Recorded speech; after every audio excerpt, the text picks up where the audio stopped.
Bullets and the punches and the riots have been flowing in only one direction for too long. I've been trying to tell you guys this whole time how corrupt all of these things were, and here we are. It is not our responsibility to fix something they spent years intentionally trying to destroy. Unity can only happen in a country when you have a people who agree on what the outcome should be.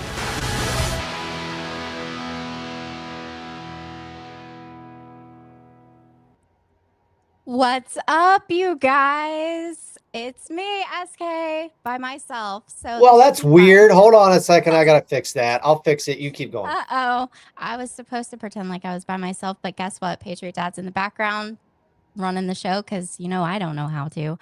But we have special guest, Lisa Logan. She's joining us. We're going to talk about... Hey, what's up, people? Yeah, we're going to talk about the radicalization pipeline and one of the radicalization pipelines and how these people get into the positions that they get into to be able to be these far left, progressive, communist, Marxist, revolutionist activists that want to completely change this country. Everything about it. They want to change the foundation of our country. They want to change the entire structure of our government. The only thing standing in between them succeeding and our country being gone as we know it is Donald Trump and the Constitution. So we have to make sure we support the Constitution. Yep. What do you think, Lisa? Oh, you're so right, SK. This thread is a banger. You know, SK and I have been working on it for a long time, as we're going to talk about today.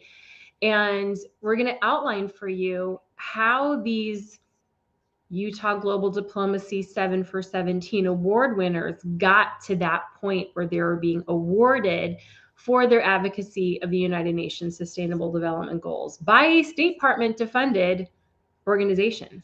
Yes. And just to be clear, I think I saw a comment about this today. Just so you guys are clear, because I know I mention it a lot. Utah Global Diplomacy is not 100% State Department funded. They do raise some of their own funding, but I think it's around, it changes a little bit year to year, but I think it's around like 720,000. I could go back and look because it's been a long time. But I think it's like 720,000 or something like that comes from Global Ties US, which is like the parent organization over all of the different organizations in the states, and Global Ties US is 100% State Department funded. Yeah, and I will also note that they get money from the Utah State Legislature as well. So I don't know if that money's been cut off. It's something I'm gonna have to look into, but we know for sure when SK did a great job finding that information that Heria Finan, who was being investigated for possible foreknowledge of Charlie Kirk's assassination before it all happened. That person was given a 7 for 17 award, and she shared that information with Data Republican, who we're sorry we can't be here today. She's traveling, but when that came out, the Global Ties US and was it Global Ties SK, or was it just the State Department cut ties with no, not Global Ties, just the State Department. The State Department publicly cut ties with Utah Global Diplomacy. But the problem here remains that the president and CEO of Utah Global Diplomacy is also on the board of, you guessed it, Global Ties US. So we have a situation here where the State Department has publicly cut ties with this organization, yet the person that runs this organization sits on the board of Global Ties US. And Lisa has a couple of articles that she's put out here recently over the last couple of months about America 250. And you should go look at those and see how Global Ties US ties into America 250, because hopefully over the next few months, if we get time, we can expand more on America 250 and what it appears that the goals could be behind this big celebration next year for America's. This year. It's not even next year, SK. It's It is this year. It's 2026. And you can find those articles at lisalogan.substack.com. I want to remind our audience here that this is live. So go out and share Patriot Source podcast and get people on this right now so they can watch it in real time, because we're going to be breaking down this thread and showing you what's probably likely going on in your state as well. Like this is just using one award to show how these various people end up in these pathways. But this is happening in your state, it's happening across the country, and it's happening across the world to completely fundamentally change everything to this communist hellhole. Yes. And we can also talk to you a little bit about things to look for in your state to find out if they could be tied to any of these pipelines.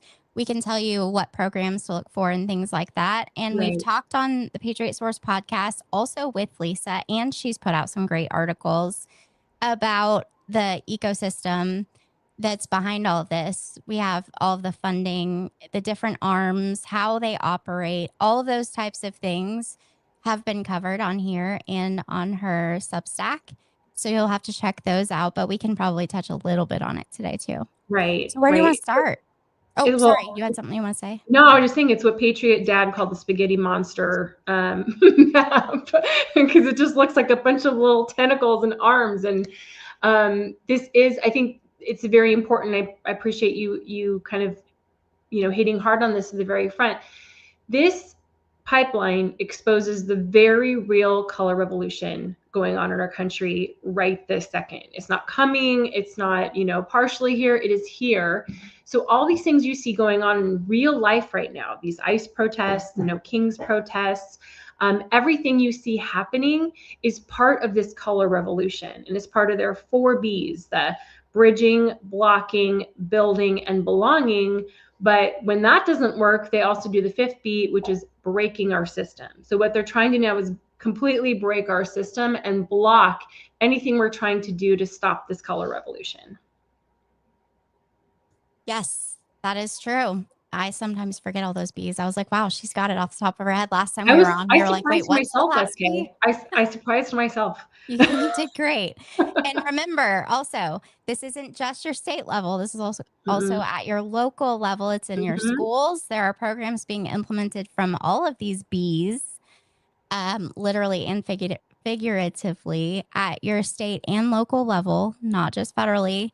And they even talk about how they set up this whole collaboration or network. They call it a network of networks and a movement of movements.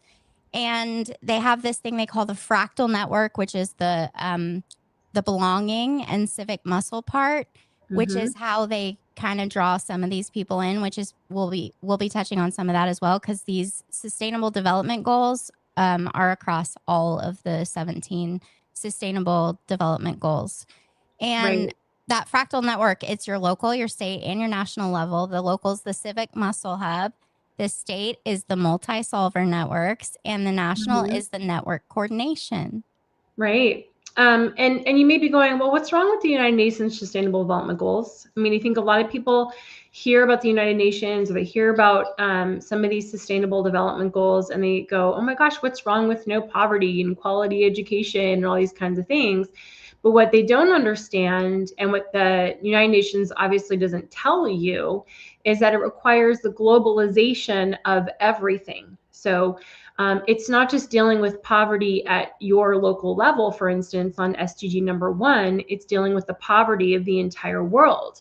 And then they talk about, oh, how do they fix that? Oh, the redistribution of resources. So America's going to have to give up some things in order for those countries that don't have enough to have more. And so what it really does is it breaks down our national sovereignty so that we can take care of global problems. And so that is the problem with the United Nations Sustainable Development Goals, or the Great Reset, or any of these other things that you hear talked about all the time with the World Economic Forum and the World Health Organization. We have a pandemic. Everyone has to follow the same rules and restrictions. And we can't have local governance over our policies. And so this is the problem, and this is the why these global activists have to be brought in to America to change our culture, to change the way we do things here, to get them into positions of leadership so that we don't have a way to fight back against this globalized system. Yes, that is so true. And while we're here, am I echoing? Mm-mm. Okay. While we're here and she mentioned those 4 Bs. Let me just touch real quick because it's been a while. We mentioned the 4 Bs a lot, but we don't touch very often on what those Bs mean. So the building is the connecting the new positive democratic systems. The blocking is resisting authoritarian and anti-democratic forces. The bridging is connecting across differences to build coalitions. And the belonging is cultivating shared community and social cohesion. Yep. And that is really how they're planning to change America. And they've got lots and lots of spider, like you're saying, these network of networks in each of those 4 Bs. And they used to kind of be segregated. And what's happened now, they've kind of brought them together in this same agenda to completely transform America. And they're going to use America's 250th birthday to do it. So I would suggest you go back and watch any of the old Patriot Source podcasts I've been on where we talk about this kind of stuff. I know they've been covering it for months, even in their own podcast without me in it at all.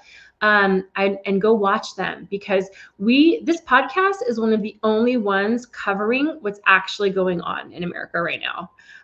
So there's maybe a few others that might be good, but for sure, this podcast, they know exactly what's going on and they're going to be at the front of the news cycle. Can I break in real quick? I had a question over on YouTube that I think you ladies could probably answer, that I see a lot. Why can't Donald Trump, as the chief executive, do anything to stop this from happening? Well, he's starting to. Sorry, I'm going to jump in, SK. You go ahead. I was just on Patriot Source podcast. Was it Wednesday night that we did that podcast? And we were talking about that new executive order where what happens is America gets like tied up in all of these regional agreements, right?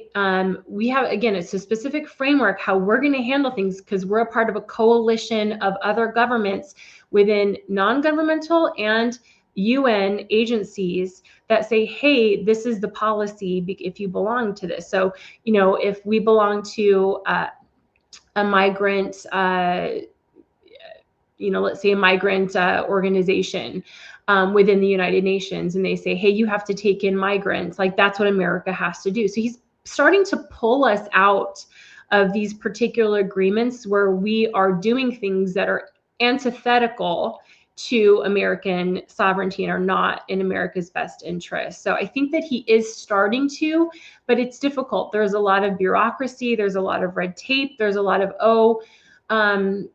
this is the way we've always done things. And this is why, again, they tried to assassinate him, because they knew he would do stuff like this when he got into office. Yes, exactly. And, I want to point out, I can't imagine anything more America first than making sure that our tax dollars are not going to these organizations that are working against the interests of the American people. And that's what he's working towards. And I would also like to point out that even though that executive order was signed, funding has still been allocated by Congress to those organizations. So you're going to have to call your congressman and you're going to have to tell them, you have to stop allocating any funds to any of these organizations. And there's a whole lot more that need to go on that list. I hope they're just getting started. But you're going to have to get a hold of your congressman, and hopefully the Trump administration will send some more rescission packages and will include some of those organizations. Yeah, for sure. I agree. So do we want to just start get into the thread, SK, and just let's talk do that. about what we found? Yeah, let's do that. Do you want to talk about it, or do you want me to? Well, we worked on this together. And again, what we just did here is took as many 7 for 17 award winners that we could find. And we're highlighting some of the worst examples, or I guess some of the best examples, however you want to look at it, of what is happening and how these particular award winners are being elevated, not just through this pipeline and where they come from, but then the different awards and scholarships and opportunities and leadership positions they are granted, again, to change the system. And this is just some examples. So we started with the person that we just talked about, kind of what was the start of all this when Charlie Kirk got assassinated and this information came out that this person, Heria Finan, was possibly, being investigated in correlation with that. And he, that it's an Iranian man who thinks he's a woman, is being, there was investigated. They fled Utah. They were part of the leader of the armed queers and started the armed queers of SLC, former Code Pink. SK can talk more about that whole thing because SK was looking at former Pink Pistols. Sorry, if you guys want to watch this video, that's on those here. People are so happy. You need to make sure we get that straightened out. You want me to play the video that's on here? Sure. So anyway, he ends up in DC now organizing these protests against ICE, against what's happening with Venezuela. And then SK, you can talk about whatever you want to, and then maybe we can play the video. Yeah, no, I think you hit it. I think you touched on it. I mean, I just, I think that when Charlie Kirk was killed, I just had a feeling that it was going to be world shifting for multiple reasons. But I kept saying to PatriotDad and Nom, I think this is going to expose all of this. I think this is going to be how we're going to be able to expose all of these things and connect everything and make people understand just how all of this works. And it did. I think it did anyway. What do you think, PatriotDad? Oh, maybe he's not there. Okay. Yeah, I'm sorry. I'm muted over here. Yeah, I think if you're asking my opinion, I'm not going to come off camera. This is the link. This is the thing. This is the network that I'm absolutely confident they don't want you to see. They don't want you to know that the United Nations has been pumping radicals into our country to radicalize an entire generation of people. It's happening, and these are the people. But just so everyone's aware, it's not just this organization or this exact pipeline. These organizations, for every one organization you find, there's like 20 or 30 or 50 more that you don't see even at the same university. I mean, this stuff is everywhere. It's all the ambassador programs, all the consular programs, all the international leadership programs, almost all of the leadership programs, period. Yeah. I mean, anything that has these words in them, you need to be looking at them and scrutinizing them to find if these people are pushing this radical agenda or if these people are pushing something that is actually in line with the Constitution in the United States. Right. Hi, my name is Heria. I'm an organizer here in DC, and today we have taken the streets in a coalition of activist organizations and community members all over the city who have come together to call for an end to the aggression on Venezuela and to bring the troops out of DC and out of our communities.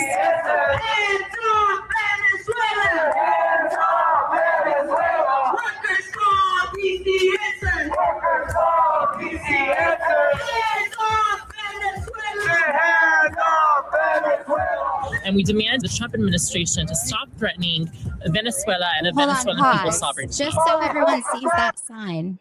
Just so you notice, on that sign it said FRSO. That's the Freedom Road Socialist Organization. That's basically an Antifa organization. Just so everyone's aware. And she's also I say she just for the record because people get mad at me all the time. I read so much stuff about this person and have read since September. Every pronoun except for one article I have found uses the she pronoun. So when you're reading things like that, it just gets in your mind over and over and over again. It's not that I don't know this person is a biological male. It's just that it's hard to switch it up when you're talking about it after you've been reading about it. Okay, go ahead. It's one of people's sovereignty. We don't need them. Back up. We want freedom. Racist not true. We don't need them. KKK, no racist USA. No Trump. No KKK. Racist. No Trump. The Trump administration has attacked ships, has, attacked President Maduro, and has continuously threatened people all over the Caribbean. And so today we're demanding an end to that and showing our solidarity with people abroad and here within the country. Tell the people what they need. Tell them what the people need.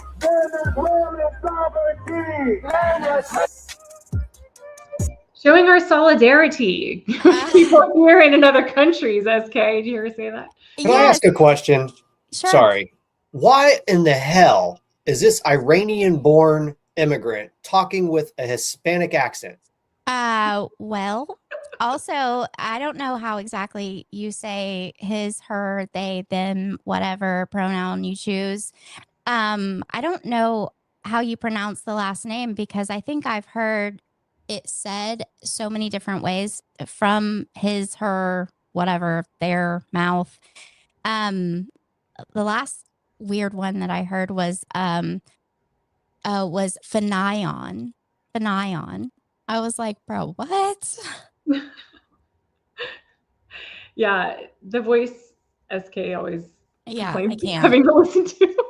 Yeah, when I text her, I'll be like, oh, I just listened to this interview with this person, and I'll type like lots of S's.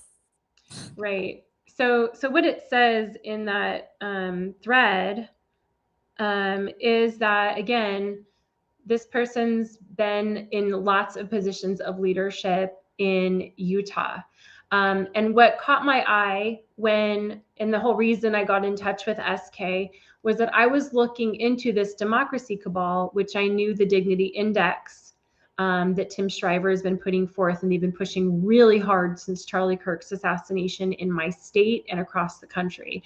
In the work history for Heria Finan, it said that they were a coder for the Dignity Index. Now, I know this is a bad thing. They're trying to silence people's speech and eventually be able to add browsers to your interface that will just you won't even be able to participate in the public square if you say something that they don't agree with in the public sphere. When we start talking about this global disinformation index in the UK and in the US and everything else. So this is the kind of stuff that these people get put into. They get to decide that 1 to 8 Dignity Index scoring system. They get to decide if your speech is violence. They get to decide if you're saying something that's not truth. The people that believe that men can become women, the people that can believe or claim that Donald Trump's trying to misuse the Insurrection Act when they're creating the violence that's making, people like Trump have to send the National Guard in. I mean, these people create their own truth. But these people are also given scholarships. Heria Finan was a researcher for the Hinckley Institute of Politics at the University of Utah. They're elevated to these positions of leadership and influence where they get to have a say. And this is a problem going forward when you see what these radical activists are up to. Yes. And I think it's important for everyone to understand exactly how Lisa and I were linked up, because you guys have heard me, those of you that have followed me on TikTok over the last 2 years, the ones of you that have been here on the podcast since September, you've heard me talking about all of these things and the big, I used to call it the big web, like the big spider web of corruption and of trying to basically overthrow our country. But I didn't have all of the pieces because I had always been looking at it from the top down.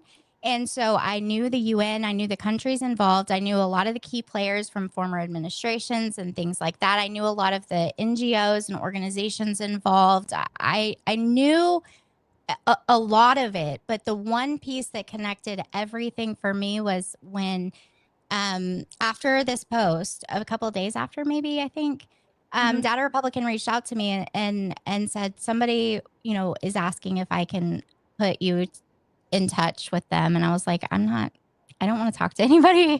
But I did. I was like, I said, I don't really want to, but, and she said, I really think you should. I think this will be what you're looking for.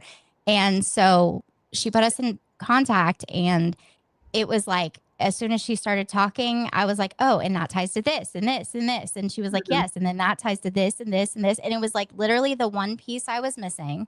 And that's with the United We Stand Summit. I'm shocked at how much of the horrible things that have happened in our country happened, a lot of it from the United We Stand Summit. That's crazy to me. All the censorship, a lot of the censorship, labeling Charlie Kirk and Turning Point USA as hate groups. I mean, this is where it stems from, and this is all these organizations. And when I found the Democracy Hub, it literally says that there's over 10,000 entities that are working across different fields to generate democracy, and they give you all the different areas that they're working in. You can find all the different organizations under each area. It is very well planned, very well mapped out, and they give you their entire playbook. They talk about it. They have meetings about it all the time, multiple times a week. They are talking about this in meetings, in calls, posting about it. It's not something they keep secret. I don't understand why the Republican Party doesn't just listen and look at their playbooks and be like, okay, well, this is how we fix this problem. We have to, counter this, because they are pushing the socialism and Marxism and communism in the United States, and they want to get Trump out of the way, and they want to completely change our Constitution to be a different structure of government and different economy, a different everything. Yeah, you're so right. And so when you start seeing some of these other 7 for 17 award winners, it'll become clear to you, hopefully this audience, that this is a coordinated effort to bring these people up through the ranks, to get them to be in places of leadership so that they can decide what politics look like in your city and town and across the nation. Yes, we should probably get back on track. You're going to have to keep me on track. I keep getting sidetracked. Okay, Jakey Ciolo. This is a good one. It says Jakey Ciolo is a great example. He was a 7 for 17 award winner. He was which sustainable, number 1. Sustainable development goal number 1, no poverty, is what he won his Utah Global Diplomacy 7 for 17 award for. And he has been to the White House. He's spoken on the floor of the Utah Legislature with Heria Finan, by the way, Finan, however you want to say it. Ran for Utah Congress in 2024 and is also a radical activist protester who was arrested for violence, but also now is an advocate for victims of sexual violence, which is crazy. This is the person. Watch this video. I put together a clip. You might have to pause. Well, you can go to the X thread and read the slides.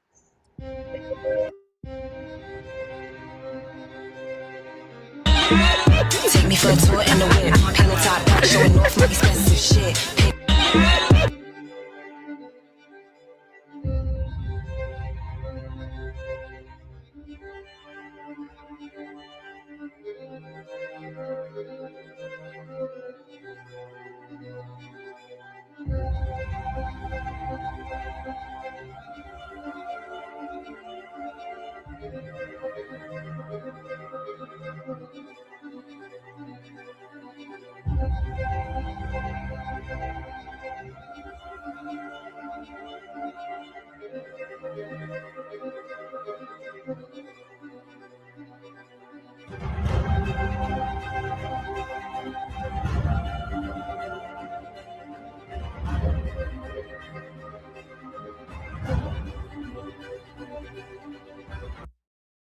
And just so you guys know, that video with the police car, that picture with the fishnets, these things weren't happening at a completely different time as being given an award and honored for their work in furtherance of the 17 Sustainable Development Goals.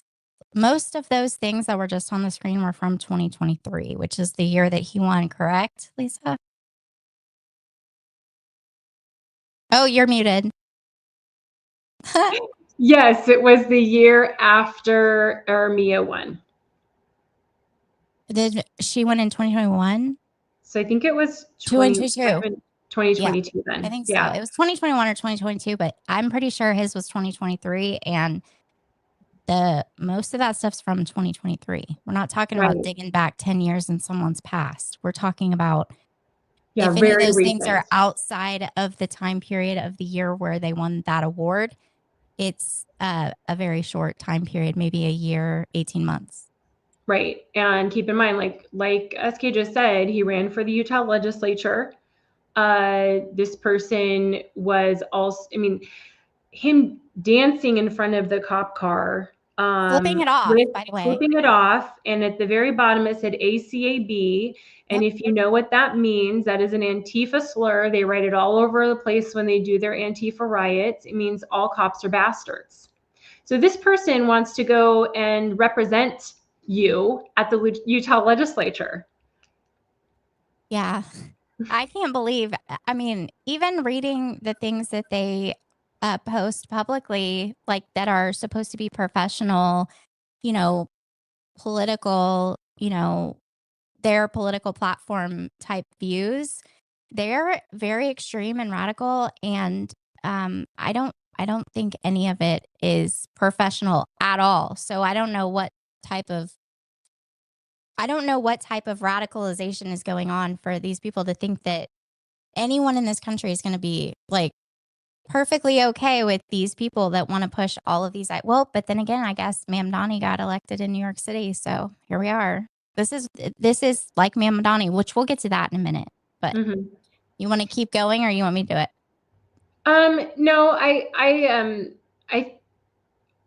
want to highlight here when we talk about education, and this has been my clarion call, I guess canary in the coal mine rant for the last 5 years, really, is that they're using education now, whether that be in refugee camps through Save the Children. I've gotten in touch with Michael Yan about this. All the stuff you're seeing happen in Darien Gap, we're having these uprisings. And we're going to talk more about that in a second too. But the education that they're using to train immigrants and refugees is to radicalize them. And it's not just those kids, it's also the kids in the schools.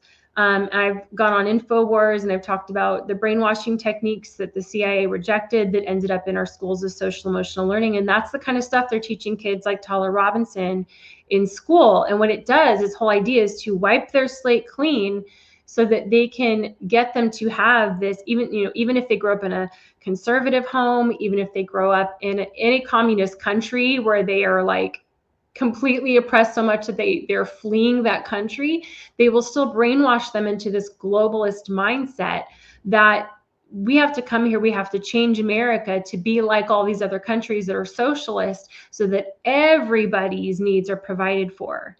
So that's something that I think we have to hammer, is that this is an actual training program, and they're doing it in leadership programs for regular kids. They're doing it in these opportunities they're giving them, these refugees and immigrants. They're all being trained to be radical activists and to say that America is oppressive, the way that we do things is oppressive, the whole system needs to be broken down and fixed and changed to become more like these socialist and communist countries. Yes, and I would just like to add, she mentioned Tim Shriver again. The social emotional learning stuff is Tim Shriver, the same person responsible for the Dignity Index, Project Unite and the Dignity Index, which is also part of the Disagree Better that Governor Cox has been pushing in the state of Utah after the assassination of Charlie Kirk. And just so we're aware about Tim Shriver, just a few bullet points here. Tim Shriver's a Kennedy. Tim Shriver's dad is Sergeant Shriver, who started the Peace Corps. So just sit with that. And sit with that as you think about, as we talk about these next couple people being involved, for instance, in exchange programs. And this is what Utah Global Diplomacy, who gives up these 7 for 17 awards, does.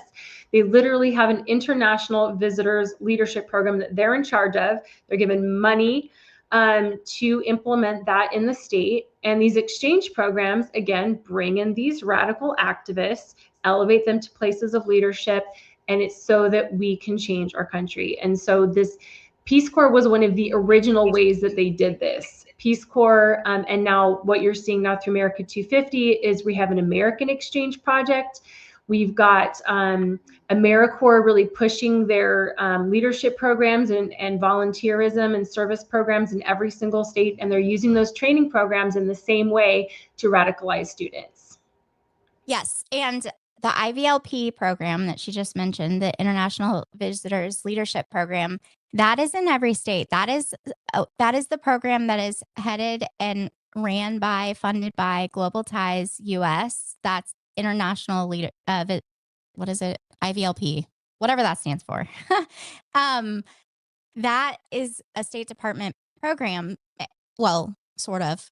But when you go in and you look at the grants for the IVLP programs and you look at the things that places like Global Ties US fund outside of organizations like Utah Global Diplomacy, there are grants that are given to organizations for the IVLP program. And then you have healthcare things that are involved in that. You have all sorts of anything that you can imagine that you wouldn't think would have anything to do with IVLP programs. It's really interesting how they've managed to weave all of this money and weave all of these ideologies into all of this stuff and hide it in the manner that they've been able to hide it. Oh, you're muted, Lisa. Sorry. 100%. And I think we've hit too. I think you saw in the video that, and this is where you're seeing that these people come up through the same pipeline. Both Jakey and Heria were working at the YWCA. And there's a couple other things here. Like you're saying, he was arrested for violence at a protest. And then, of course, now he's being an advocate for victims of sexual violence. So here's someone who's been violent, advocating for people who have experienced sexual violence. And so it's just again seeing that these people oftentimes work together. You find them in the same places, and we're going to see that with a couple other of these examples as well. Yeah, we probably should move on. I don't know how long I don't know how long PatriotDad's available. Yeah, let's do it. I mean, I got a football game to watch, but I'm already recording it, so don't worry about me. You ladies just roll as long as you need to. All right. So the next example is Daniel Romero Guerrero. Daniel was a 7 for 17 award winner alongside Jakey Ciolo in 2023, given the award for advancing SDG 5, which is gender equality. Daniel's a self-described transmasculine queer immigrant individual who became a DACA recipient in 2016. Like Heria and Jakey, Romero Guerrero was elevated into leadership positions through radical activism, participating in some of these. Think about this. He participated in the Salt Lake City Mayor's Office of Diversity and Inclusion. So he was a voice there. And then he eventually ended up landing a job at the board of directors of Utah LGBTQ+ Chamber of Commerce. So these people go in and they advocate for businesses to probably have these kind of ESG regulations where they have to have someone that's LGBTQ+ on their board. Okay. Or pause. Yes. Sorry to interrupt. Who on earth gets to determine what a trans masculine person is? Because there ain't a damn thing masculine about this person. All right, I'm going to go back on mute. Yeah. I know. We laugh about that whole blurb every single time we say it. It's kind of a mouthful. Transmasculine, blah, blah, blah, blah, blah. Oh, sorry. I was just going to say, because you know what those words mean individually. You know the definition of those words when they're by themselves. But when you put those words together, they don't make any sense. Those words aren't supposed to go together. No, definitely not. So yeah, I'm just saying that these people are put into positions where they're able to affect how businesses run their business when we're talking about the Chamber of Commerce. So yeah, they're going to be all in line with the World Economic Forum's and United Nations environmental, social, and governance scores, where they're pressuring businesses to do things that are in line with the LGBTQ plus community. So this is something that we have a video there's a video on the internet of Daniel Romero Guerrero doing the land acknowledgement for the Chamber of Commerce and all these different things. And oh, this is something else we need to highlight here about him. Daniel volunteers as he was an illegal immigrant. Like I said, he became a DACA recipient. And there's lots of people I know that struggle to go through college, and they don't get any funds. I think that's something that we're feeling with this America First movement is, why are all these people who are not following the rules, are not born here, why are they getting all this money? I know people who struggle to get funds for their businesses, yet we see these Somalian communities exploiting the money they're getting just because they're refugees to have pretend businesses, and, you know, allegedly, you know, be fraudulent with these dollars. So this is something we're seeing over and over again. They're specifically giving these folks money and opportunity. And then I think also we need to talk about that Daniel Romero Guerrero was chosen to be an ambassador. Oh, and he was given an additional award as was it Utah Scholar? Anyways, and then he was able to be an ambassador at the One Young World Summit, which is based out of London. And that goes right back to what we just talked about, SK, on your podcast on Wednesday, with all of the UK connections to what's going on in this color revolution, this whole narrative of dividing the right, and really just completely wrecking our country. Weird how many of these programs come out of the UK, isn't it? Wait, you mean to tell me these guys are all connected to the UK too? Well, this one is. This transmasculine anomaly is connected to the UK also. This one is shocker. The Shocker. One Young World Summit. The one, it's called I think it's just One Young World Summit. Yes. One Young World Summit, and that they had a meeting in Manchester, England. But they're headquartered in London. Yes, they're headquartered in London.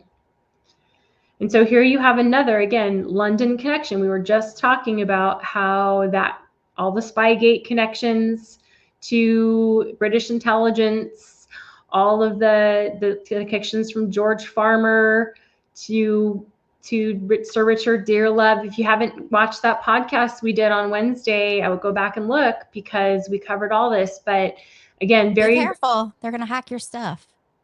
I know. Poor SK got hacked on Wednesday. But yes, so this is a guy who was chosen as an ambassador all the way here from Utah to go join other people, not just from other states who've been run through these pipelines, but other people from all across the world who are fighting to have this global government and global, way of doing things across the whole world. Yes, agreed. Do you want to move on to who's next? Oh, Muskan Walia. Walia, I think is how you Walia. My bad. Yeah. Do you want to? Oh, yeah, I can if you want me to. So she is a 7 for 17 award winner for her climate activism. Which sustainable development goal was this? Because remember, I didn't get this out when I was supposed to, and then I was rushing last second to finish it, and I left out. It didn't really say. There wasn't a whole lot. Now remember, I'm gonna remember that when SK came out about all this and it made the news, and then our State Department cut ties with with Utah Global Diplomacy. They wiped everything. They made their Facebook private. The stuff that I found about Muskan, I had to dig on the regular internet for, because Utah Global Diplomacy has erased all of it from the internet. So, I mean, I was able to find some articles about her, but I don't know what development goal they gave her the award for, but I'm guessing it has to do with climate. Well, yeah, probably 12 or probably. 15, 14. I don't remember all of them in order. Okay, so as the leader of the Utah Youth Environmental Solutions Network, which activates Utah youth for climate justice, she led the Salt Lake City School District to commit to convert 100% of its electric resources to clean energy by 2030. There's that number again, guys. There's that United Nations Sustainable Development Goal. Yeah. Yep, number. Alongside Heria Finan, she served as a student leader of University of Utah ASUU. That I was going to put the what those words are, and I don't remember. What is it? I think it's Associated Students of University of Utah or something like that. It's the leadership cohort of the whole university. And remember, that's the organization that was holding the vote for the guy that moved from the guy that was head of security or head of the police, campus police at Utah, University of Utah. That guy moved to go to, what's it called in Rhode Island? What's that college? You guys, we research so much when we talk to each other. We have to fill it in each other's sentences because sometimes we can't remember regular words, let alone like actual universities and colleges. What was the name of that school where they had that shooting in Rhode Island? Yeah, the recent shooting on campus. Oh my gosh, I'm blanking. But anyways, yeah, Heria actually resigned because she was a part of this. He was a part of the same ASUU, and there was a student on campus who was involved in a domestic dispute with her boyfriend. She kept reaching out for help, supposedly to the campus, and there was a whole news story about how they didn't do what they were supposed to do, and she ended up getting killed by her boyfriend. And so the head of security ended up moving over. Was it Brown? Brown. Yeah, Brown University ended up moving over there, and that's where that recent shooting happened. That also made that guy, the head of campus security, wasn't hired till after that happened. When he was hired after that murder took place at the university, and then the students. Well, Heria Finan was one of the people that were pushing very hard for changes in the police department. They didn't feel like the police were doing their job. They had this entire meeting and they ended up having a vote. That guy that ended up going to Brown, he was like kind of caving to the demands of these activists. And after the board voted to go ahead and allow him to, whatever the vote was over, I need to pull that thread. I wrote a whole thread about it. But after the vote was over, Heria Finan wasn't happy with what was happening and resigned from her elected position on ASUU. And then, let me pull this back up. All right. I'm sorry. Random things connect for me in my head when I'm reading stuff. So if I go off on a rabbit hole, that's how we get here. That's how we find this information. Oh, you're muted. That's not in our thread at the moment, right? Yeah. So let's go on to the next person. But I think that we were talking about Muskan still. So additionally, Muskan Walia was chosen to serve as a student member, a representative on the Utah System of Higher Education Board. So that decides what kind of policies they're having at our higher education here in Utah. She was a speaker at a civic conference called the Youth Climate Summit that was held at the Natural History Museum of Utah, they tried to make it like similar to what happens at the UN with their COP conferences. So this is an environmental conference about how they're going to handle things.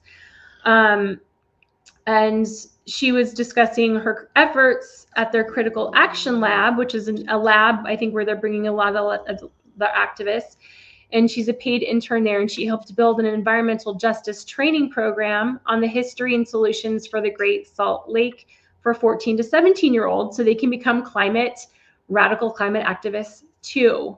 So this is a problem. Again, it goes back to the whole idea of they're having these regional councils and things like this to decide policy for how we're going to handle environmental issues like, our governor coming out and saying, oh, the Great Salt Lake is diminishing. It's a complete crisis, it's a disaster. And then we find out that they have contracts with British Columbia to mine lithium out of the Great Salt Lake. And what does that require? Oh my gosh, it requires water.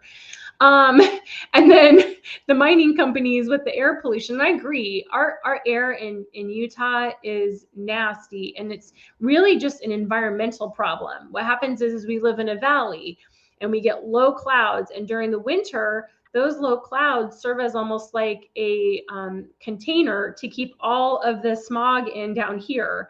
And so when we have a storm, it all lifts, and the rest of the year it's fine. But during the winter, Utah sometimes looks like China in regards to our air quality, and we have red air quality days. And so it's less of a, man, it's a climate change problem. It's actually a weather problem that we're dealing with. And there are so many connections there. I won't go into them because that's more rabbit holes and for you guys. But if anybody happens to be watching that might know someone, can you find out if there was ever a video that was taken down of Charlie's from March of either 2025 or 2024, where Charlie's potentially on the steps of the Utah Capitol talking about Utah's water and how Utah's water was being taken from them? If anybody knows anything about that, if it exists, I would love to know. Please let me know. All right. Yeah, in the tips box. Hit me up in the tips box. Okay, my bad. I'm sorry. That was not nice. Okay. Couldn't help herself. Yeah, this next one's one of my favorites. Gabriella Miranda. And this is this is tied to one of the organizations that was on that list on the EO that Trump signed, or it was at one point, one of the versions that were posted, because I was trying to get them the second that they put them up, and they kept taking them down and putting them back up, and I think they were changing them. One of the versions had the UN women on there. But anyway, Gabriella Miranda worked as an educator for Planned Parenthood on their peer-led sex ed council, served on the American Institute of Research National Youth Engaged for Change editorial board, and was a member of the United Nations affiliated Girl Up Teen Advisory Board. Born with the United Nations Foundation, Girl Up is a girl-centered leadership development initiative focusing on equity for girls and women in spaces where they are unheard or underrepresented. They operate a global network of regional affiliates impacting 345,000 girls and youth leaders in 155 countries in all 50 states. This is what we're talking about. Here's more of this gender justice, all of these things. They talk about periods, and they talk about periods for boys. It's crazy. And this is a nationwide thing. They have camps in different countries. I went back and looked at some of the previous camps and when they had reunions. It's pretty crazy. And to see where these people end up and what they end up doing, they end up working in the government somehow, or they're high up in an NGO. These kids, these people that are chosen for this pipeline, they always end up in leadership positions, either in NGOs, or they are actually in politics running for office, or they're sitting in your government right now currently. All right. Do you think that's enough on her, or do you think we should go into the whole Alliance for Better Utah? Why am I on the Where'd she screen? go? I don't know. She disappeared. It wasn't me. Oh, It wasn't me. I'm here. Yeah, that was me. I don't know what StreamYard is doing. I will make sure you show back up there, Lisa. My bad. Oh, thank you. No worries. So yeah, I think I do want to talk about Alliance for Better Utah, because there is an issue here in Utah that is in the news. And Alliance for Better Utah and Danny, where am I at here? I'm lost my It's part. Gabriella. Gabriella. Number 5, I think. Yes, I got it. And we actually talk about this in our thread here. Efforts by organizations like Alliance for a Better Utah, they are talking about redistricting, and they keep saying, oh, the way that the legislators are doing it, because it's the legislators' job to do this in Utah, is gerrymandering. And so the legislators came up with a district map a radical judge who has no right to do this threw it out, and have now redistricted District 1, in which we have a radical activist similar to, oh my gosh, help me with his name. I'm blanking, SK. The guy in New York who's Mamdani. Mamdani. Yes, similar to Mamdani, who is Somalian, who's coming out saying that we need to have more representation because the culture in Utah has changed. Well, guess why the culture in Utah has changed, folks? It's not natural. It is not. No, we have a bunch of people who've come over. You know, Utah, even though we're not on the books necessarily as a sanctuary state, we operate like a sanctuary state. That's something that Nick Shirley had an interview with Phil Lyman about and showed the receipts. And so here we have this district that's been redistricted, and they're running this really radical progressive guy who wants, you know, healthcare for all and, you know, affordable housing. But of course, their idea of housing, One Health. Don't you guys already have One Health? Yeah, we have One Utah. I'm telling you, we are one of the ground zero places for all of the junk going on all over the country and all over the world, really, unfortunately. I think some of it gets piloted here because people are so nice. And they're taking— I'm sure it has nothing to do with the interfaith community that includes Mormons and Baha'is and a whole list of others. And for the record, no, we don't think any of those religions are bad, or there are some bad actors. Actually, I think some of these people truly believe what they're saying. I think they think that it's good and that they're doing good. But so the ones that are in charge know that what they're doing is not good. They know what the purpose is. Yeah, Lisa, I don't know why your name is showing up over your face, and I wish there was some way I could get rid of that. I'm going to try something here. It's not showing up like that for me. It's at the bottom. It's at the bottom. For me, like right across your face. So ignore I don't know. Yeah. We'll Lisa see. Logan, parents of patriots. That's telling you that's your sign. That's your Delphi method sign to go look at Lisa Logan, Parents of Patriots YouTube channel.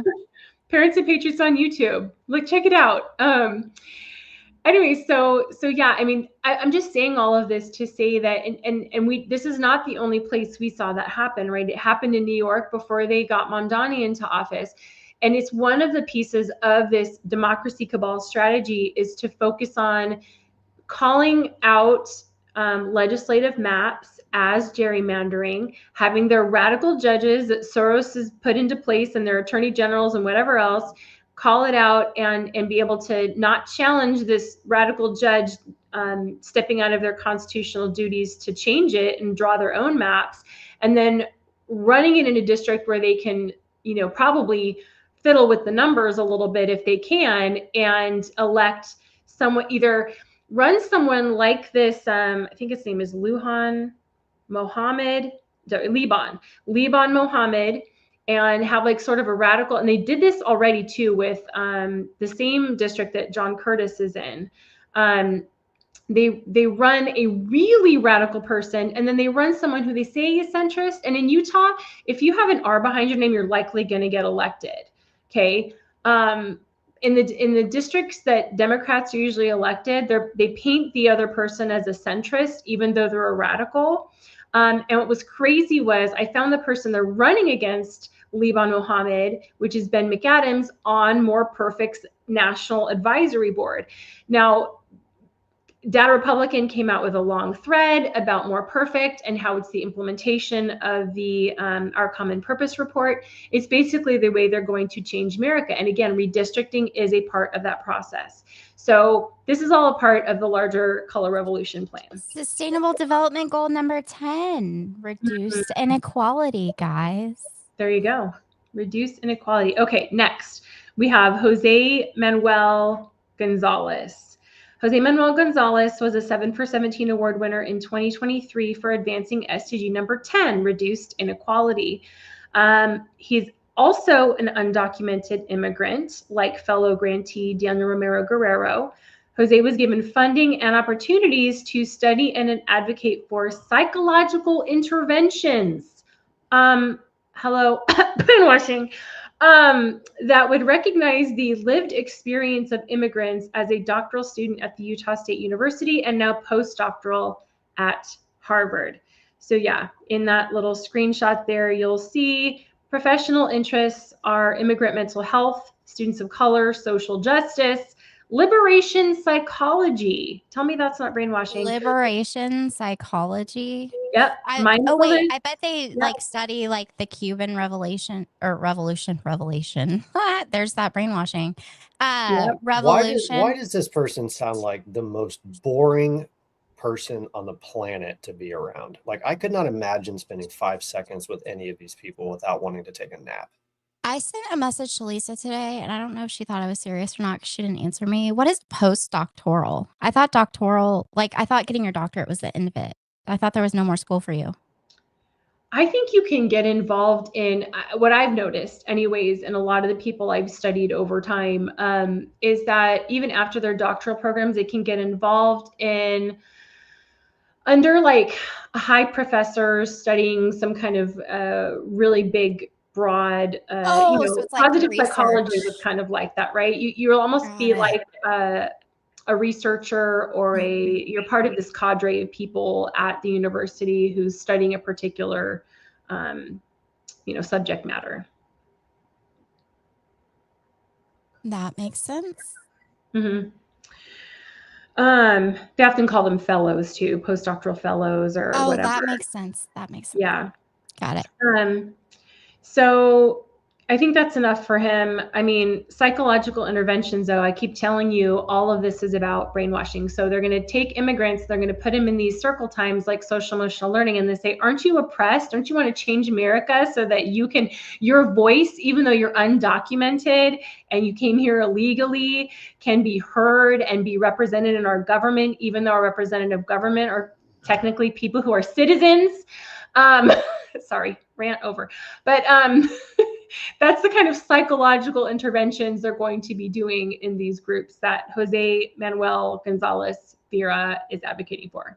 And I think it would be a missed opportunity for us not to mention again that the president and the CEO of Utah Global Diplomacy, her prior career was in dealing with refugees. These are all the same people. They just move around. Right. Correct. And speaking of refugees, next up we have Fiston. I'm probably butchering how you say his name, but Mosije is how I read that. And like many activists that came through the UN Refugee Agency, UNHCR, which we didn't put in the thread, but SK reminded me when we were putting this together, that was one of the first organizations that the United States pulled out of, along with UNRWA, for their involvement in October 6th. Did you want to say something about that? Well, the UNHCR was helping to fund and further the refugee and migrant crisis. And they were doing a lot of the funding for the migrants and the refugees. So it was kind of like some of the money was coming from the United States. Some of it was coming from other places, but it was definitely getting funneled through the refugees and the refugee resettlement. And there's a lot there. That's too much probably to go down. But the UNRWA, we can get to in a second, because I think I put something in there in the last one about Mahmoud Khalil and Mohsen Mahdawi with Mahmoud Khalil's association with UNRWA, which is UNRWA. That is who runs all of the refugee camps. The Palestinian refugee camps are run by UNRWA. Mahmoud Khalil was an intern with UNRWA before coming to the United States. He grew up at a Palestinian refugee camp. Mohsen Mahdawi grew up at in Palestine, Gaza, I don't know, whatever it's called. Went to college in the West Bank at Birzeit University, and there's a lot of really shady stuff there. It's basically there's even articles you can find about that university where they talk about the student body and the student council and how they have to like leave so many seats basically for terrorists, because most of them are. So he was elected to be the president of the student council, and then he came to the United States And he's been here ever since. And he's the one that started these protest organizations on multiple college campuses. He's been to 3 U.S. universities. He's like in his 30s. I don't even know how old he is. I think he started college in 2008. He's still in college, just moves around. That's where him and Mahmoud Khalil teamed up at Columbia to start the Columbia University Apartheid Divest. And there are lawsuits that were filed that allege that some of these organizations in the Columbia University Apartheid Divest had prior knowledge of October 7th. They have screenshots of social media in these lawsuits where they posted prior to right before October 7th happened, like 3 minutes before, I think, talking about we're back and be looking for our next meeting. And they hadn't used these social media accounts in a very long time. There's a lot of really shady stuff going on. They even used the protests in Colombia against some of these hostages. These hostages were being held in people's homes, and they would show them video footage of the protesters at Columbia University and say, look, your people don't support you. Your people don't support you at all. They support us. Look, they are in the streets for us. They're not in the street. They literally used it on these hostages to show them your country isn't coming to help you. They're not coming to get you. They don't care about you. It's terrible. Real quick, we have a super chat over on YouTube from @DomC303. They say, I went and then taught in nursing school, and the DEI indoctrination is at all levels. That's why you see so many nursing online acting the fool. And let's be clear, it's at every single university.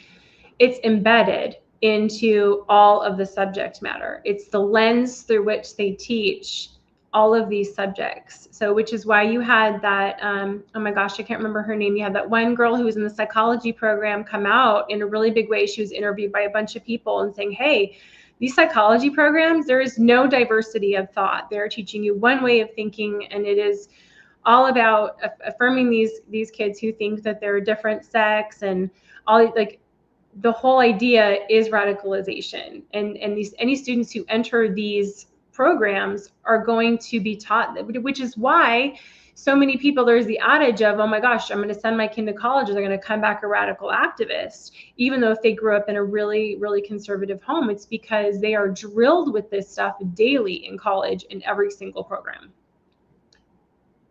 And what do abusers, like specifically like narcissistic abusers and things like that, what is one of the things that they do in order to be able to separate someone from people? They make them cut their family off and their friends and the people that disagree with them and things like that, right?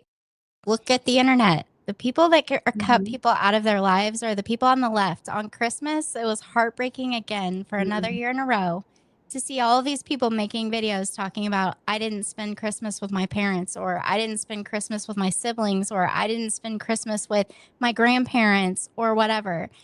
I just want everyone to understand our country is important and politics are important. And it's something that I think everyone should understand and pay attention to for the sake of our future and for our country. But there's nothing more important than family. And if you are refusing to speak to family members because of their political beliefs, I would urge you to search your heart and reach out to your family member that you haven't talked to. Time is short. Nobody knows how long they have. And think about how much you'll regret not having spoke to somebody that you love over something like Donald Trump or somebody's political view on a certain topic. Politics is not somebody's entire personality or character.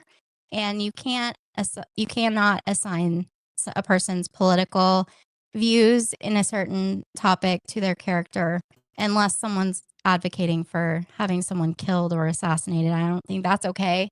But I don't know. I wear my Trump hats everywhere I go. Yeah, no. And it annoys the crap out of Patriot Mom. She's like, seriously, can you put on something else, please? Like, no, I get that. My can't. family, when we're around family that doesn't necessarily align with my political views, my family's all like, okay, SK, no political talk, okay? And I'm like, got it. Like, I can sit at the table and have conversation with people on the left. You can find other things to talk about. You don't have to talk about politics. You can actually just talk about your lives and what you do and talk about your kids, your jobs, your animals. You can talk about lots of things that don't have to do with politics. Just find something to talk about. Bake your neighbor that has a Trump flag that you hate. If you're a liberal, bake them some cookies. Take your Trump neighbor some cookies. Trump supporting people, bake some cookies. Take them to your neighbor that used to have the Biden-Harris flag. Who knows what they've got out there now? Newsom 2028. Bake them some cookies. Just say, hey, neighbor, I know I'd rather just wear my Trump hat and piss people off, but that's just me. I mean, most days that's me too, but I felt like that was important because that's one of the things that abusers do. And it's really heartbreaking to me to see the videos of people talking about how they've cut, grandparents, parents, siblings, children. I've seen it. Parents making videos about cutting their children. There's nothing my children could do to make me not love them anymore and to make me not want them. I don't understand. No, and I think it's important to say also that cults do this. That's how cults get people, is they take them away from their families, they cut them off. And that is honestly why I noticed social emotional learning using the same tactics, is because I belonged to a cult for 7 years of my life. And so I was familiar with a lot of the things that they do. And again, when they talk about lived experiences and sharing these in these circle groups, that's what cults do. They have you share very personal things about yourself. They get you to feel this sense of belonging and this sense of camaraderie. Already, because these people are immigrants or refugees, they already sort of have these shared experiences, right? But then they bring in the whole aspect of identity and power dynamics and all these different things. And that's what you're seeing happen. And that's why when all this was born, and, if you want to read my article about it, I talk about how Tyler Robinson was brainwashed. It's on InfoWars. And where all this kinds of things came from is where they started with businesses, and they would have these training programs. And when they would come into the businesses and do the training programs, they would see less changes happen, right? Because there was already a sense of like comfortability, right? When you do it at the business itself. But then they started sending them off to these retreats where they would be away from their normal family and normal environment, and then have these training programs where they'd really brainwash them hard, and that way, and then send a cadre of them back to then change the rest of the business. And so that's kind of where a lot of these practices came from, was the National Training Laboratories and how they would do this, which is interesting because we're now talking about Fiston Moj. And what did he do? What did I show that he did in my article that I did for the Federalist on AmeriCorps, and how they were using their training programs to brainwash participants in these volunteer activities, was they would send kids as a part of UServe Utah to these retreats at these retreat centers, and tell them how good it is to participate in these AmeriCorps type programs. Well, Fiston was a speaker there alongside the DEI director, Sue Lang-Panoke, for Zion's Bank. And so you got to wonder, what kind of conversations were these people having at this retreat? And I'm going to guess that it is very much a diversity, equity, and inclusion conversation. And so that's part of it with CJ. But he also, sorry, I lost my part in the thread here for a second.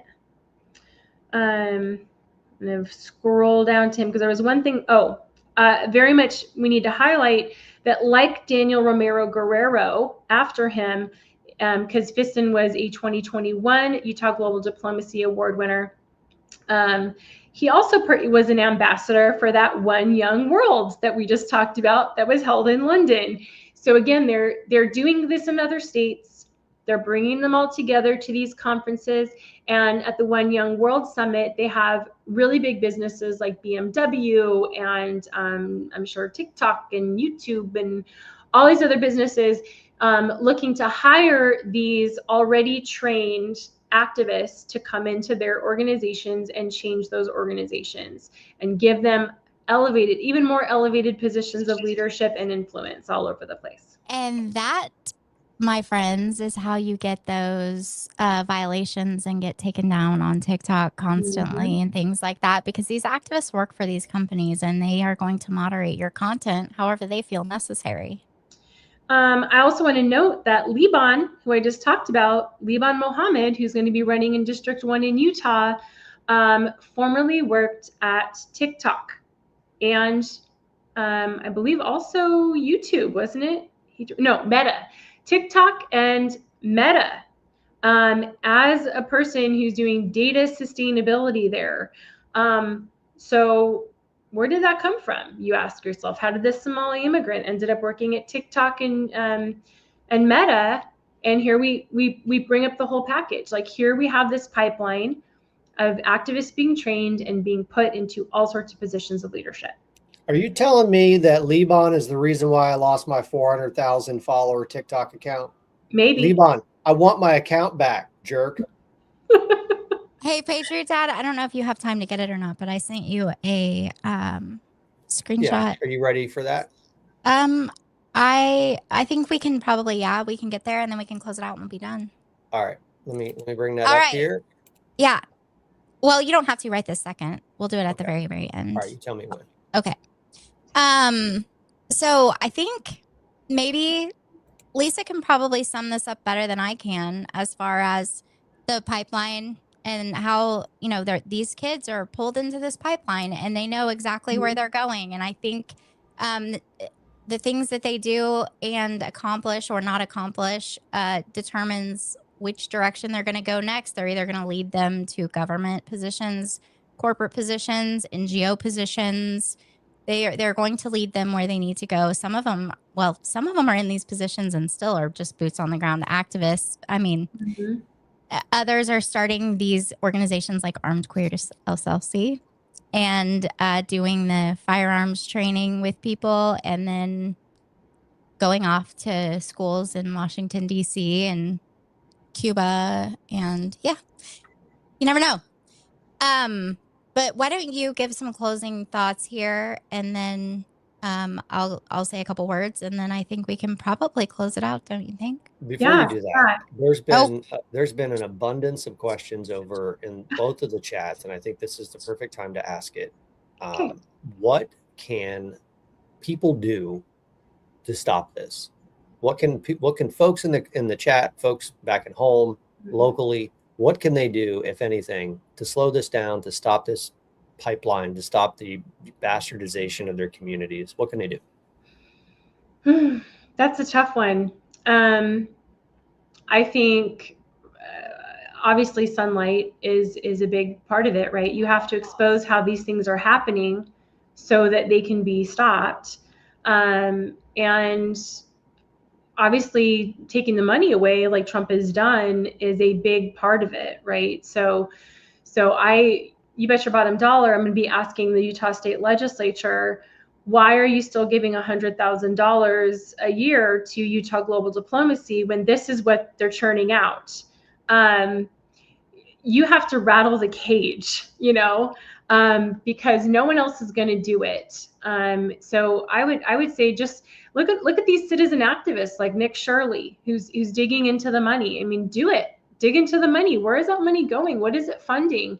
And then make such a big stink about it. Get in touch with your news organizations locally. Make such a big stink about it that they're going to have to do something.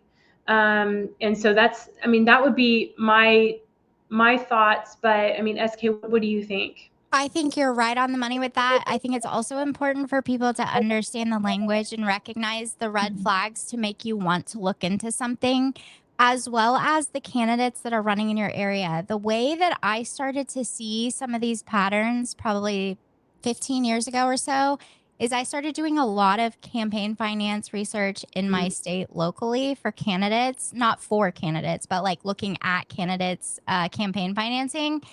And when you start looking and seeing where the donations are coming from, and you're like, why are these places donating to this person? They don't support the same thing. And to be fair, some of these organizations or businesses will donate to both or candidates that are running, and just so they can, be nice and support them. But you can tell when there are large donations or multiple donations coming from different organizations or multiple states. If most of a candidate's money is coming from another state other than your own, probably not a great idea to vote for that person. Just like, pretty sure, I don't know, I would imagine, we were talking about this before we came on, thinking of campaign finance, that's another thing. I think it's kind of strange that Tim Walz kind of came out of nowhere as the pick for VP and then went on to immediately raise like the most money in history. Kind of a little weird. Do you think there's a possibility maybe some of that money came from out of the country? I mean, who knows? I'm just asking questions, guys. If you know, then you know, though. But seriously, I really am just asking questions. I don't know. I just think it's odd. I do think it's odd. And I think that campaign finance is a good place to start. I would make sure that you have a network of people. If you're somebody who has your idea of what you want your state and local government to look like, you need to stand by those ideas and those principles and don't let anyone push you down. You can find other like-minded people, put together some groups on Facebook or whatever chat group, I have no idea, and then send out action alerts when there are things coming up. Or if you find information about a candidate, make sure you try to get that word out to as many people as you possibly can so that other people can look at it and say, yeah, because you never know who you're going to come in contact with. You never know who's going to see what you post about a certain organization or a certain candidate, and they're going to say, I have more information, and here it is. And then all of a sudden, boom, you got the big picture and you've solved it all. Yes, and really take advantage of those executive orders, because Trump has put one out against DEI. Not to toot my horn, okay, maybe I am a little bit tooting my horn, but after I came out with that AmeriCorps article, and I specifically made it about the fact that AmeriCorps was violating Trump's executive order against DEI, and I showed how these programs were specifically teaching DEI. Right after we came out with that, and I contacted the editor at the Federalist after the article came out, and they pulled a crap ton of AmeriCorps funding. like 90% of their funding was pulled. You guys don't know the impact that people like Lisa have on this country. You can write an article and somebody will run with it and publish it, and the next thing you know, changes are happening and money's being pulled. It's terrifying when it starts happening, but you can't stop. You have to weigh, I know you have to weigh the options of, it's dangerous to speak your mind about politics today. It's dangerous to expose organizations and politicians and people of power. It's dangerous today. It's just a fact of life. Today it's dangerous. But it's also dangerous to hand our country over to communists and Marxists and socialists, and to be hardworking Americans and sending your tax dollars to the federal government for them to squander them away for the same people that are trying to take over our country. Like, it doesn't make any sense at all. And I'm telling you, you never know. It happened to me and I was like, oh my God, I can't believe I found this. I literally sat there. I didn't tell anyone for a while. And then when I told PatriotDad and Mom, they were like, yeah, we probably shouldn't tell anyone this yet. And then when I finally did tell somebody, I went straight to Data Republican and I sent her a message and said, look, I know you don't know who I am, but I found this information and I don't know what to do with it and I'm scared. And that's how we got here. PatriotDad, what do you suggest people do out of all the stuff that we've talked about so far on the podcast? I completely agree with you, ladies. I just have a little bit more of an aggressive approach. Get in their faces. And look, I mean, the only thing that's going to disrupt these networks is people knowing about them. Like, the last thing that these lunatics want is a podcast like this, exposing them, showing their faces, talking about where they come from, what they plan to do. Sunlight is the most important thing for these folks. So share this stuff, talk about it with your friends. When you hear the fake ass America First people trying to take you off track, tell them to pound sand, because we actually know exactly what we're talking about, what we're looking for, and who these people are. You have to get aggressive.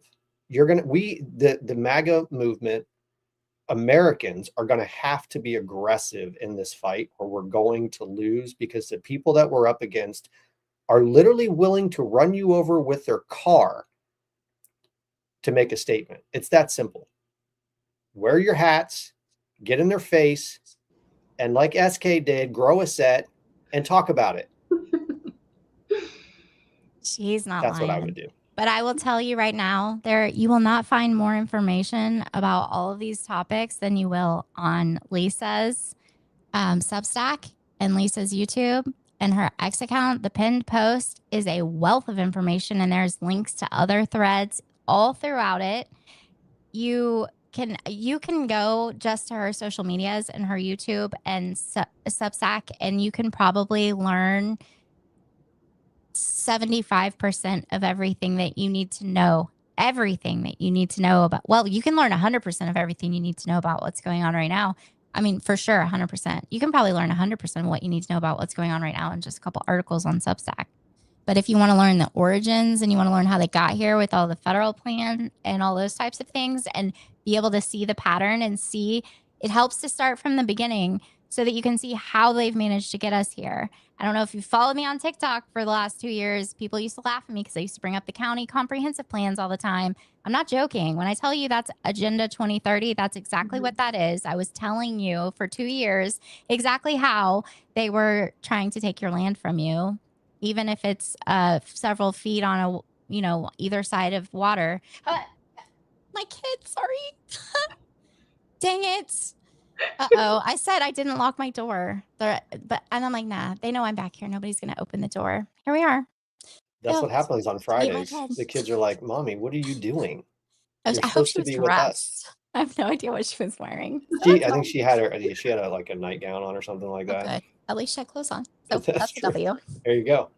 My husband is here, by the way. Why he allowed this to happen, I don't know. But because he's watching football. That's probably. She's probably looking for the kitten. She probably snuck away when he wasn't looking because she's looking for the kitten because we got a new kitten last night and I have it in here in my lap and that's probably what she's after. So folks, go over to SK's X account. Or was it on your account or was it on the Patriot Source podcast account? Which one? Maybe it was on the SK needs your help naming a cat because you can't figure out the name for the darn thing. I'm no good at naming cats because I don't like them, but she needs your help.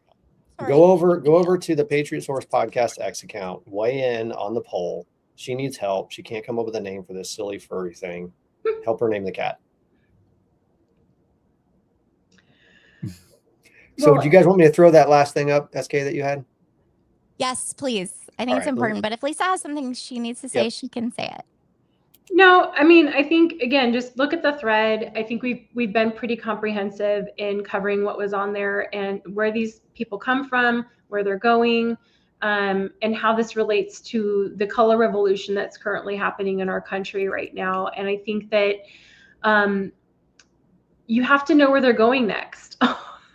You have to know where they're going next. And really what they want to do is change our constitution and change our country. And that man right there in the superhero costume is the guy that's going to stop it right now because he's the guy we elected into office to say, no, we are not going to be a part of these regional global governments. We are not going to sign all these treaties and things like that that is going to affect how America does business to benefit American citizens first. And this is why they need to literally have people in the streets committing violence, building the narrative that Trump's going to have to come in and put the National Guard in to prevent the violence that they are causing. And it is all to overthrow our system of governance and our elected leader. All righty. Well, that's what I was going to say. I Sorry. I turned around. There's people in here now. There's people actually in here. So, all right, hold on. You had a suggestion. Jezebel is a good cat name. Or someone said you should name your cat Dog.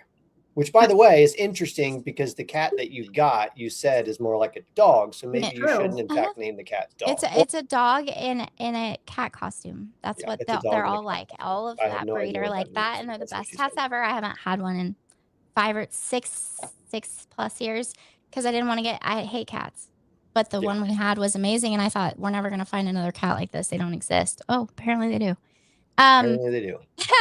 But I just wanted to say, Donald Trump's definitely standing in between. Hey, there's the cat. Hold on. I'll bring it up. Oh, it's fine. At least it's a grown person.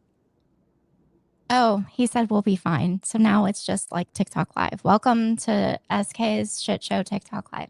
We're just all going to come in here and talk. All right. I was going to say Trump is standing in between. Trump and the Constitution. No, it's a good thing because a bunch of people wanted to see the cat. So you should probably go. They wanted to see the cat. All right, so y'all saw the cat. There you go. It's white. It's fluffy. I posted pictures on Patriot Source podcast. Go to @Patriot Source @PS Pod 25. I think is what it is. That's right. And I put up a poll, and then it wouldn't let me put pictures in a poll, but I did it in the second thread. So there you go. There's pictures. But I think the main thing for people to understand is that Donald Trump and the Constitution are standing in between we the people and communism, Marxism, basically ending up like Venezuela very quickly, and it doesn't take long. And I think everyone needs to rally, regardless of where you stand on the right, as far as being divided over Israel or being divided over this issue or that issue or whatever. If you're somebody who supports the Constitution of the United States and you believe in our country and that we the people have control of this country, you need to make sure that you stand firm on the Constitution and get behind Trump, because the people you're supporting are the opposite of everything you're saying you believe in. The people that argue with me over the Constitution, they don't understand the Constitution, how these people can bastardize the Constitution into believing that anything that was founding about our country had to do with socialism or Marxism or communism. I don't know what they've taught these people, but you should grab a copy of the Constitution and, I don't know, maybe read it. Wild idea.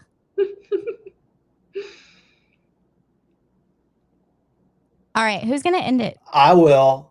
Folks, thank you so much for joining us on this Friday night. Next Friday, we will be launching our Patriot Source podcast After Dark, and I have no idea what that's going to look like. It's probably going to be a hot mess, but I'm sure it's going to be a lot of fun. So we will see you on Monday unless some breaking news happens over the weekend and we decide we have to pull something together. And that's certainly possible because I don't know if you guys have been paying attention, but Iran is literally on the brink of becoming free for the first time in almost 50 years, which is amazing. So if breaking news happens, we'll probably pull something together. If not, we'll see you on Monday. And then mark your calendars because we're going to start Patriot Source podcast After Dark, which again is going to be a hot mess. Yeah, all right. It's always a hot mess. Thanks so much. Thanks so much for having me today, Patriot Source podcast, and thanks for covering this stuff. It's important. And PatriotDad, you got to start linking her socials and ours in the description. Her Substack is a wealth of knowledge. Figure out how to do that. I don't know how to do it after the fact. Maybe I can figure out how to do it beforehand. Yeah, you can find me at I am Lisa Logan on X, and you can also find my Substack at lisalogan.substack.com. All right, guys. And YouTube, this was fantastic. Parents of Patriots. Thank you so much. We'll see you guys next week. Have a great weekend and go Indiana because the Buckeyes lost and Big Ten. Why not? All right, we're out. See ya. Bye. The bullets and the punches and the riots have been flowing in only one direction for too long. I've been trying to tell you guys this whole time how corrupt all of these things were, and here we are. It is not our responsibility to fix something they spent years intentionally trying to destroy. Unity can only happen in a country when you have a people who agree on what the outcome should be.